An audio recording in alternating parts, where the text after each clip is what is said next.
Meta just blindsided OpenAI and Google out of nowhere. They dropped the Llama 4 lineup, multiple models, each more insane than the last. One model handles 10 million tokens, another rivals GPT-4 using half the compute, and the real beast is a 2 trillion parameter monster still training in the shadows. So basically, Meta announced 3 major new models, though they've actually hinted at a 4th one too. And these are all part of this new Llama 4 series. The ones we can actually get right now are Llama 4 Scout and Llama 4 Maverick, while the monstrous teacher model called Llama 4 Behemoth is still being trained somewhere in Meta's data centers. They also briefly mentioned something called Llama for Reasoning, but Meta has been super secretive about that one, so we don't have many details yet. Let's break down Scout and Maverick first because these are already turning heads in the AI community. Both are open-weight models, which basically means you can download their trained weights and mess with them on your own hardware. Though there are still a few licensing constraints, like if you're a supermassive company with over 700 million users, you need explicit permission from Meta to use them commercially. But still, this is considered a huge leap forward for open-source AI because you can now self-host powerful large language models that have the potential to rival top closed models like GPT-4. People get pretty excited whenever there's an open-weight release because it makes all sorts of new experimentation and custom fine-tuning possible without forcing you to use an external cloud API. Anyway, Llama 4 Scout is the smaller of the two models, but it's still got 17 billion active parameters and 16 experts under the hood. And get this, it can run on a single NVIDIA H100 GPU, which a lot of developers love because you don't necessarily need a huge server farm just to make it work. But the real kicker is that Scout supposedly supports a context window of up to 10 million tokens. 10 million, that's ridiculous. People are joking that it's basically unlimited context because you could in theory feed it entire bookshelves full of text or even 20 hours of video data. Since it's also natively multimodal, it can process images and text together. And the idea is that it could handle an insane amount of input all at once without having to break everything into smaller chunks. Of course, some folks point out that it might not produce top-tier results on every single token past a certain smaller threshold. But the point still stands. It's a lot more than you'd see with typical context windows, like 8,000 or 32,000 tokens. Then there's Llama for Maverick, which is more advanced and has the same 17 billion active parameters, but a whopping 128 experts. This is all part of Meta's mixture of experts MOI architecture, where each token only activates a subset of those experts at once. It basically boosts efficiency and lowers the overall compute overhead, so you get a model that can match or beat huge params without requiring a monstrous GPU cluster. People are already comparing Maverick to GPT-40 Gemini 2.0 Flash and DeepSeek V3. One set of tests from folks in the open source community indicated that Maverick is right up there in performance for coding tasks and general language benchmarks, though DeepSeek V3 might still barely edge it out in certain areas. But Maverick is apparently using about half the active parameters that DeepSeek V3 does, which is a big deal for cost and speed.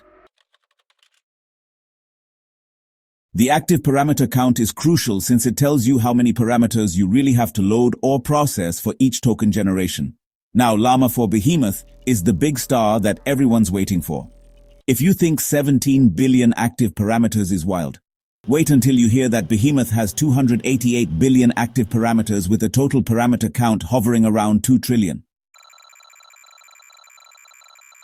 That's just enormous. According to Meta, it's going to act as a teacher model guiding the smaller Llama 4 variants and presumably shaping how they generate text or handle reasoning. Rumor has it that Behemoth might outperform major closed-source models like GPT-4, 5 or Claude Sonnet 3.7, especially on super tricky STEM tasks, but it's not ready yet. It's still in training. Nobody knows exactly when it'll drop, but hopefully soon given how quickly Meta pushed out Scout and Maverick. One detail that keeps popping up is how widely Meta is distributing these new Llama 4 models. People can already grab them from the official Llama page on Hugging Face and on certain HPC or AI accelerator platforms. Running Maverick on Apple's M3 Ultra Max Studio clusters, basically hooking multiple units together to form these big lumps of unified memory. Because MOI models only load active parameters at runtime, you can theoretically cram a huge model into smaller memory footprints. Though, if you try to do the entire thing in full precision, you might still need a ton of memory. But it's kind of cool that this mixture of experts approach might let people run advanced LLMs on hardware that used to be considered totally insufficient. Meanwhile, user feedback is already rolling in about how Scout and Maverick behave in conversation. A few testers noticed that Maverick uses more colorful or fun language, occasionally throwing in emojis or dramatic pauses. Some people find that a bit silly or distracting, but because these models are open-weight, you can actually fine-tune them to behave differently if you want. That's part of the beauty of open source. If you don't like the cutesy style, you can adjust the system or prompt to produce something more neutral. Others are testing the code generation chops by asking for all sorts of Python scripts. Some folks tested it with a bouncing ball and a spinning hexagon prompt. Results vary, but apparently it's already on par with older versions of GPT-4, which is pretty crazy given that Scout and Maverick just launched. The general consensus is that while the new Llama 4 models might not perfectly replicate every advanced reasoning trick of GPT-4 or Claude, they're awfully close and they're cheaper to run. Speaking of cost, one analysis showed that Llama 4 Scout charges around 15 cents per million input tokens and around 40 cents per million output tokens if you're running it via certain hosting platforms. That's a fraction of the cost you'd see from some big-name closed models. Maverick is a tad more expensive, but it still clocks in well below GPT-4's rates. It's a big deal for developers who want to manage cost and scale because it means they can keep bigger language models running without hemorrhaging money on API calls. Some experts think it might not produce top-tier responses for every chunk of that enormous input. Still, the possibility alone has people buzzing because if it even halfway works, you could theoretically dump entire libraries of text or hours of video transcripts into one prompt. That potentially makes retrieval-augmented generation less critical because if you can stuff that massive amount of reference material right into the prompt, you don't necessarily need a separate pipeline with vector databases. Then again, doing so could be insanely expensive or slow, so RAG probably isn't going anywhere just yet. Most likely we'll see a hybrid approach for a while.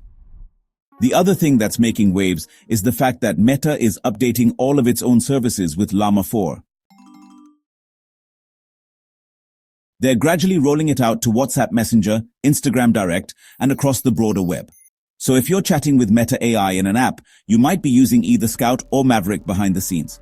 A few folks tried dumping big prompts into the official Meta AA site only to discover the consumer-facing interface doesn't currently allow super long inputs. Still, the under-the-hood power is there, and if you host the model yourself or on an external HPC cluster, you can presumably do whatever you like with it. Industry reactions have been pretty telling. You've got Satya Nadella from Microsoft praising Llama 4 because Microsoft's been trying to diversify beyond just partnering with OpenAI. Google's Sundar Pichai also congratulated Meta, while Michael Dell jumped in to announce that Dell will be hosting Llama 4 through its enterprise solutions. Even big VC guys like David Sachs are celebrating it, saying that open source AI is the key for the US to maintain a lead in AI. It's all a reminder that we're in the midst of a crazy arms race among these big tech players, each one wanting to catch or surpass the other in large model capability. And it's not just about raw parameter counts, it's also about cost efficiency and what kind of ecosystem you can build around an open model. Ultimately, Llama 4 is here, at least partially, and it's already changing the open source AI landscape. From early tests, the performance is really promising, especially when you consider how accessible the models are. That's it for this one. Hope you enjoyed it. If you haven't already, hit that subscribe button. Thanks for watching and I'll see you in the next video.